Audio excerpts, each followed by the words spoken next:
Donald Trump called for the termination of the United States Constitution.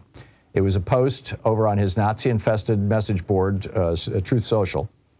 And he said, a massive fraud of this type, he's talking about the election of 2020 again, a massive fraud of this type and magnitude allows for the termination of all rules, regulations, and articles, even those in the Constitution. So a number of groups have gone out and said, well, what do you think of this? Of the two, and this is Private Jarhead posting over at Daily Kos, of the 336 former and current Republican members of Congress and governors listed in Crew's tracker. This is the Ethics and Government group, the Good Government group, Crew. Only 36 have commented on Donald Trump's call to terminate the Constitution. 29 have disagreed with him. 7 do not see his remarks as problematic. None of the 20 House committee chairs have commented on Trump's statements. Thus far, 75 Republican members of Congress and governors are either supporting his presidential run or backing whoever becomes the Republican nominee. Can you imagine if Barack Obama had called to end the U.S. Constitution? Or Joe Biden? Or Kamala Harris? Can you imagine how the Republicans would respond? The kind of freak out that they would be having?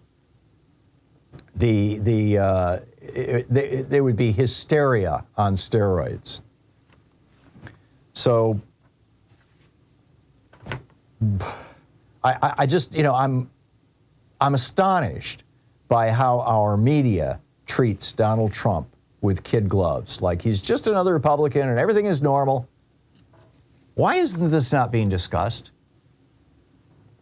Meanwhile, in Kansas, I mentioned yesterday, I told the story of a woman from Oklahoma who had to go to Kansas in order to get an abortion because abortion is still legal in Kansas by citizen referendum.